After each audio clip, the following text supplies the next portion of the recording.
Hi everyone, welcome to Your Story at 7 p.m. here on WION. I'm Aisha Sindhu, and this indeed is all about your story. When we go to watch a match, let's say at a stadium or a movie in a cinema hall, there are only a limited number of tickets available based on the seating capacity of the venue. But why is it that our cities don't have a defined seat capacity or population capacity? After all, the resources in a city are limited as well. Now, China is planning to take a step towards limiting the population in its financial hub, Shanghai. The target is to limit Shanghai's population to 25 million people by 2035 as part of a quest to manage what they call a big city disease. So what exactly is a big city disease? Well, the Chinese media says that it's something that happens when a mega city is plagued with environmental pollution, traffic congestion, and a shortage of public services, including education and medical care. I'm sure this sounds extremely familiar for Indians because most of us who live in cities like Delhi, Mumbai or Kolkata knows these issues only too well.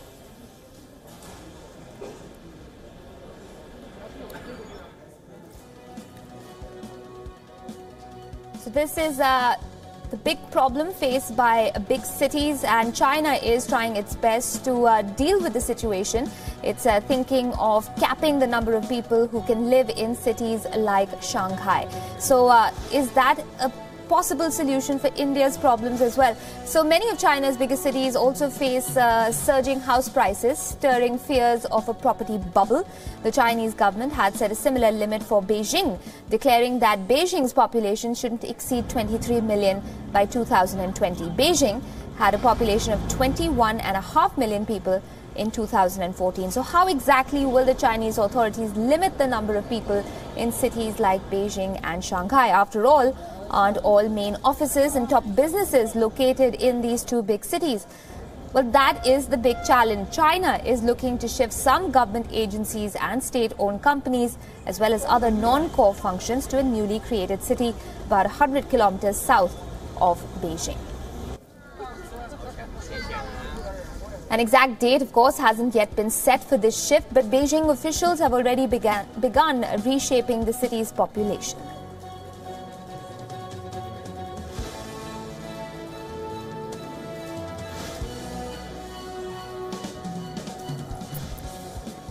And joining me this evening to talk more about this mega plan by China is Chetan Vaidya. He's an urban planner joining us from New Delhi.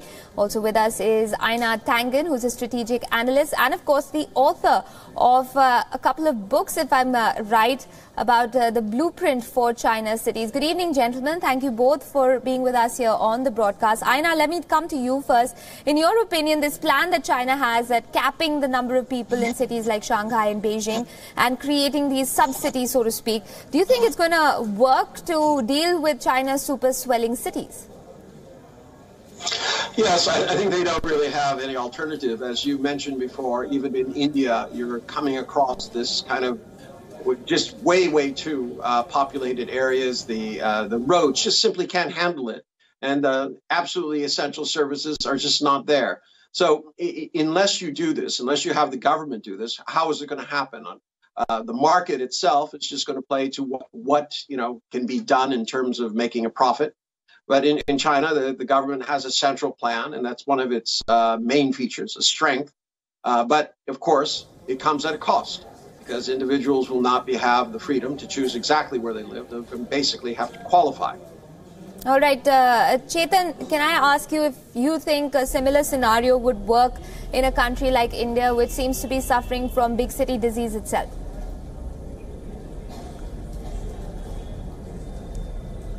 No.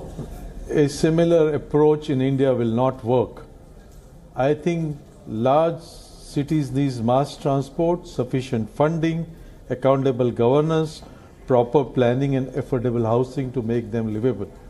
I think efforts, rather than trying to shift people and limiting people to the city, effort should be to provide these services and give us 3 or 4 layers of governance which could give livable cities in India. I think we should not attempt to limit population of cities in India.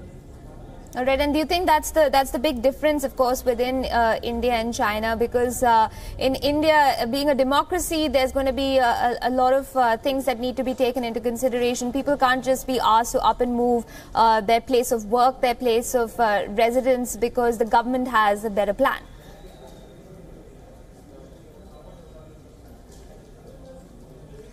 Yes, it is not possible in India given democratic institutions. Right. That everyone should do as they please, but in the end, you have to have some limit. If you have a 10-pound bag, you cannot put 50 pounds inside it. So there's a limit to what streets and schools, etc., can do. Look at the pictures that you're seeing right now. Is this what you want? If you add more people and people just decide they want to add it on there, it's going to be complete bedlam. It'll come to a screeching halt.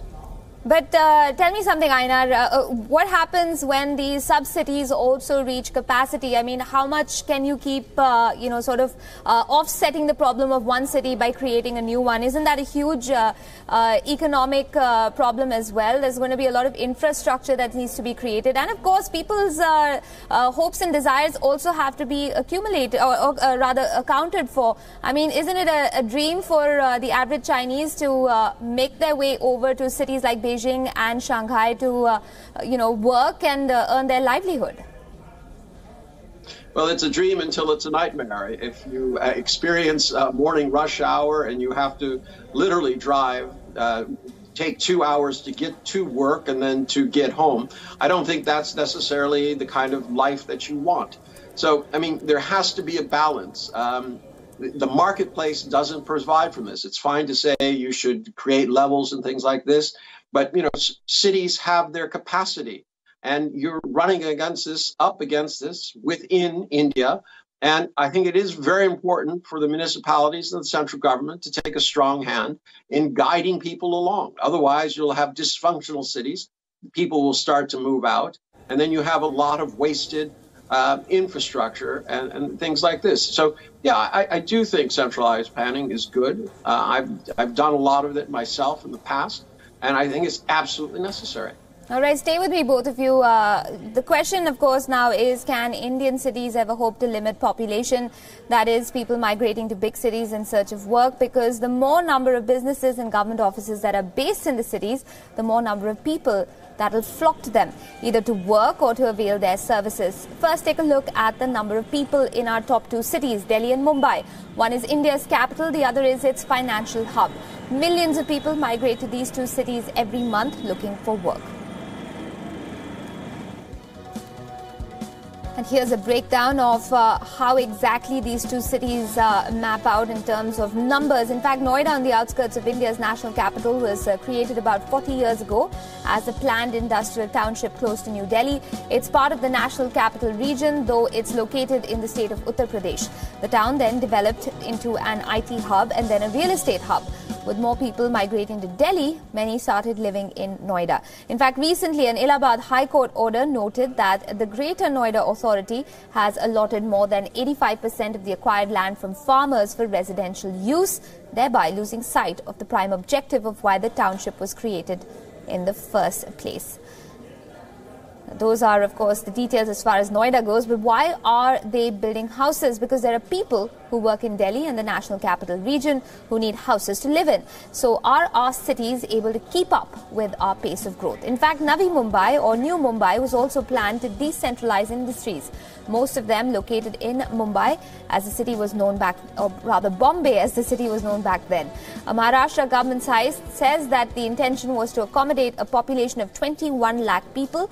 Mumbai is the world's second most congested city, making it lose its sheen as India's financial capital. The state government's plans to expand it have gone nowhere. Only one city in the world, Dhaka, has a greater population density than Mumbai, according to the World Economic Forum. The state government has also taken small steps for the creation of a new city, Naina, or Navi Mumbai Airport Influence Notified Area, with a land pooling model. The proposal was made in 2013 and approved only this year. Officials now hope to complete the infrastructure development for the first phase of the new city in the next 5 years. Now, of course, that's all part of decongesting the city of Mumbai. These are the alternatives that have come up. But Beijing is building a new city 100 kilometers away to decongest as well. But can Mumbai do that? How can Mumbai expand? The city is a chain of islands converted into a single landmass, surrounded by the sea on three sides. So what does one do about that all-important factor that's called connectivity? Let me go back to my guests, Ainar Tangen and Chetan Vaidya, who continue to be with us on the broadcast. Chetan, I suppose the comparison between India and China is apples and oranges, democracy being an important part of that. But tell me, how exactly do you think India should, look at its problems when it comes to cities, congestion, traffic, and of course, the huge strain it puts on resources for the existing populace in the city?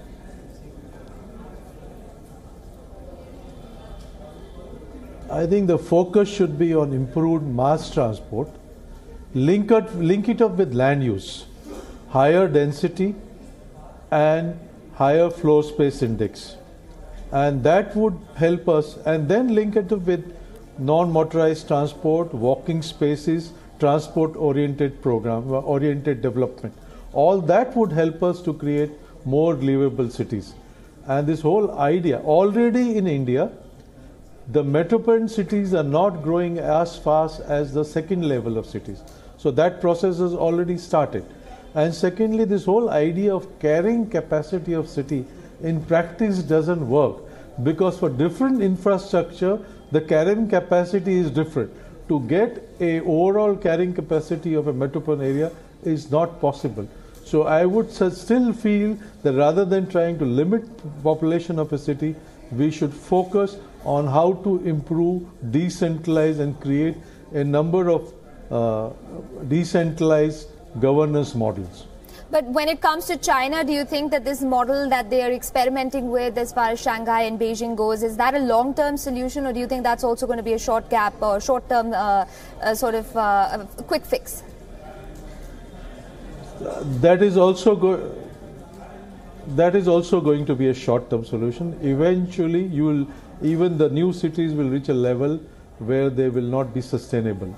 I think it's extremely important to consider sustainable development goals, particularly the goal number 11, which focuses on proper urban planning, so that we could achieve our objective of urban development, which is both sustainable and inclusive. Aina, would you agree that this plan for Beijing and Shanghai might address China's issues as of today, but that they might not be long-term solutions for a swelling population? Well, I'm going to have to disagree with my learned colleague. Quite frankly, the Chinese are way ahead of most of the world in terms of sustainable development and planning.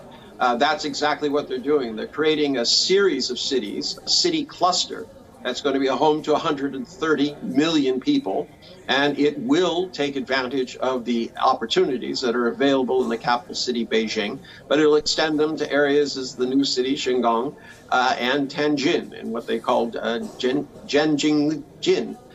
This area will be 26 times the size of London. But let us go back to this premise that you can't control cities. I completely disagree. If you look at the European model, they've done it quite successfully. They ring their cities in, and they've had very, very well-planned growth that has resulted in a very high quality of living. So I don't think that I agree that planning is the key, zoning is the key, but yes, it is doable. It's just a question, is there will? And is there the leadership to do this? What are the parameters, though, Ainar, of keeping people out? Well, they have a system here called hukou. And if you don't have a hukou, you technically cannot be there. You are a guest. You'll be limited in time. You won't be able to buy a house, a permanent house. You might be able to rent for some short period of time.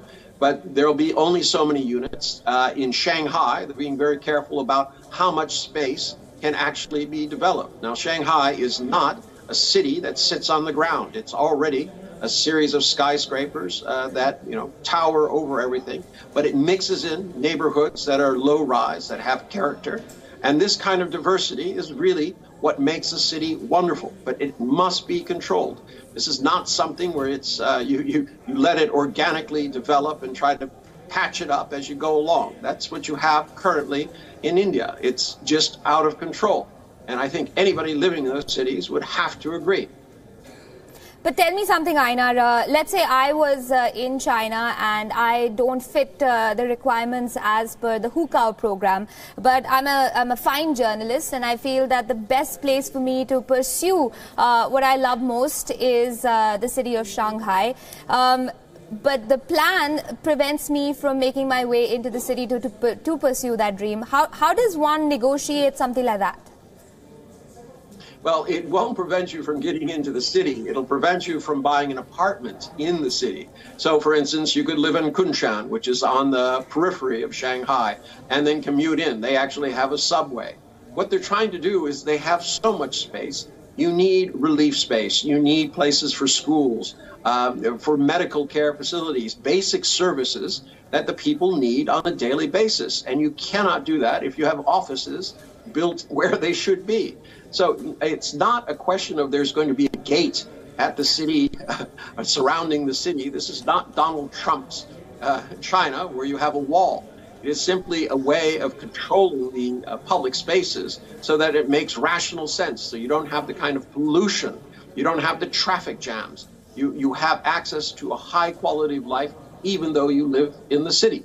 All right. So we just wanted to make sure that this isn't some sort of Donald Trump plan with the Mexican border wall. Let me go across to Chetan on that note. Chetan, as far as Delhi goes, for instance, the land available in New Delhi is limited, but the number of people living in the city is, of course, way above the ideal capacity. I think that's the easiest way of putting it.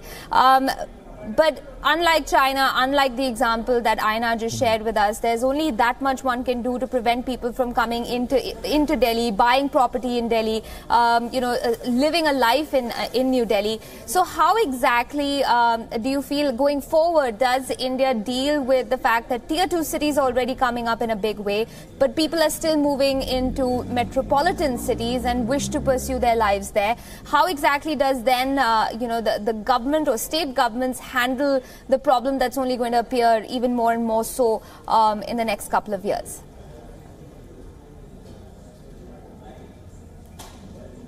I think Delhi Development Authority already has a concept of land pooling, and all the available vacant lands are being encouraged to develop. The densities are being increased and also the floor space index. The moment we have a good metro system, the transport issues will be resolved much better. What we need is connecting metro to the rest of the traffic situation. That would be very helpful.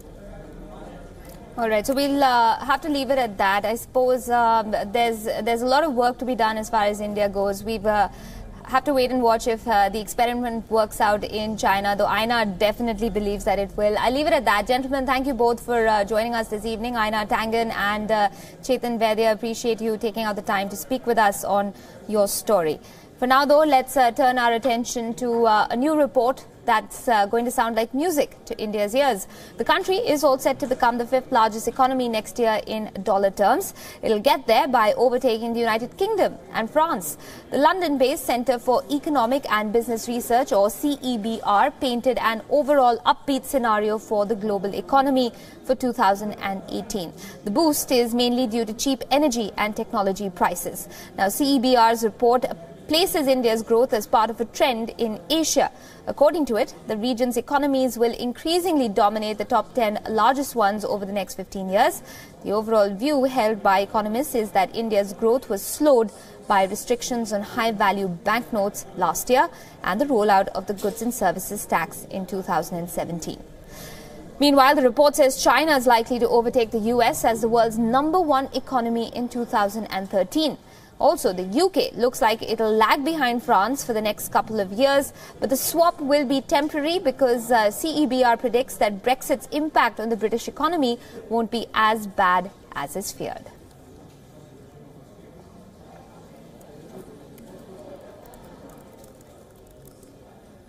But the question I suppose many in Asia have is, how do the economic growth patterns of the two Asian giants, India and China, pan out now, or compare for that matter? My colleague asked the Secretary General of FICCI, Mr. Sanjay Baru, what he thought. This is what he had to say to Khalid Shah. Listen in. China becomes the world's largest economy, number one in the world fray. Does that mean that this is a new economic order? What does it mean for India as well? First of all, China is already the world's largest trading economy. But the new economic order is not decided by one country. The idea that in the 19th century Britain dominated the world, in the 20th century United States will dominated the world, and that in the 21st century China will dominate the world is a wrong idea. It is ahistorical. The reason why Britain and the US dominated the world was not just because they were economic powers, they were military powers, they were colonizers, they were imperial powers. China is only a manufacturing power, it is a trading power. It does not have the military capacity that the West today has and will not have it for a long time to come. Secondly, countries need friends and allies. The United States has over the last half a century large number of friends and allies, including the European Union, Japan, Southeast Asia, etc., which has enabled it to dominate global institutions. China still is not in a position where it can dominate global institutions. The lesson for India is that not only should we focus on our economic growth, but also on ensuring that we have a large number of friends around the world who see our economic growth as good for them. As the big fight to save vultures continues, there's now news of thousands of these birds being sighted at a conservation zone in India. Here's more. 5,000. You could talk of that number as a milestone in world conservation history.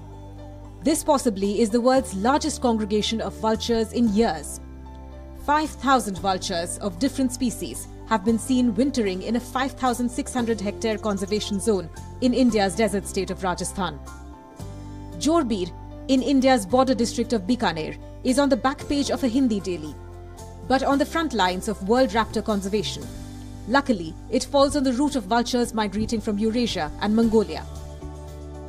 It is also one of the 4 identified vulture breeding grounds in India, apart from the ones in Pinjore, Guwahati and Bhopal in the country's northwest, east and centre.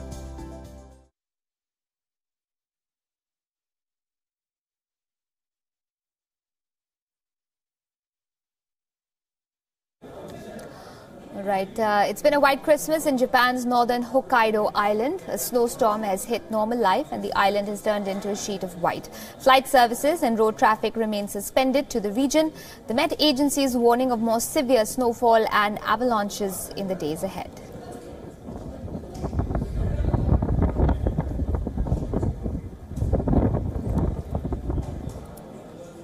With that, it's a wrap on this edition of Your Story. Thanks so much for joining us.